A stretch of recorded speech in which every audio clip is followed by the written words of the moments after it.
Welcome back VK steno classes माध्यम में आप सभी का स्वागत है। जैसा कि मैं आज आपको रामधारी गुप्ता खंड first lesson 45 dictation part first करवाने जा रहा हूं।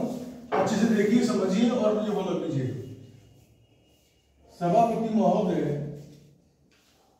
कौमा हमारे देश में गृह मंत्रालय, इसमें थर्ड ऑर्डर का नियम लग गया, बिंदु को गुणा करने का नियम, ठीक है। और गृह मंत्री का कितना महत्व है, इसका अनुमान इसी से लगाया जा सकता है। एक साथ कह सकता है, ये लगा दीजिए, अलग से लगाया जा सकता है कि स्वतंत्र, लाइन पे आएगा बिल्कुल टच करके, स्वतंत्र भारत में गृह मंत्रालय का भार सरदार पटेल ने स्वयं अपने कंधों पर लिया। Full stop.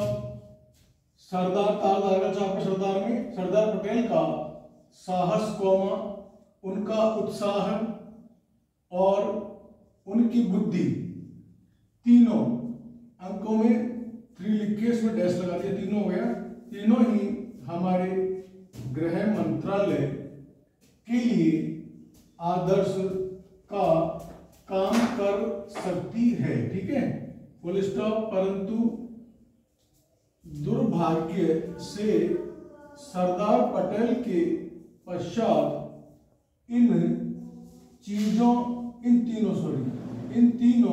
अंकों में लिखे, तीनों डैश लगा दो, इन तीनों बातों में कुछ कमी आती दिखाई देती है, फुल स्टॉप। उदाहरण के लिए, अर्थात अतिरिक्त उदाहरण, ठीक है।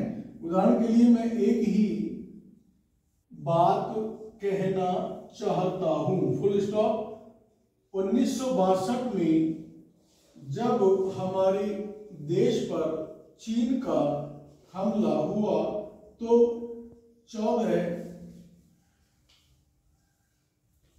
नवंबर 1962 को हम सब ने इसी सदन में खड़े होकर एक प्रस्ताव पास किया था, कौमा जिसके शब्द थे, हाथ थोड़ा थाती थे, लाइन काट के आएगा, कौमा भारत की भूमि जब तक, लाइन आएगा, जब तक हम शत्रु, इतने का चार पे ध्यान रखना, दोबारा देख लीजिए, शत्रु से स्वतंत्र नहीं करा लेते, एक साथ में आएगा, नहीं करा लेते, अंडरलाइन कर रखा है मैंने, तब तक हमारा यह संघर्ष बराबर जारी रहेगा, कौमा भले ही कितना लाला लंबा का सिंबल है, क्यों कभी यह न हो, फुल स्टॉप। लेकिन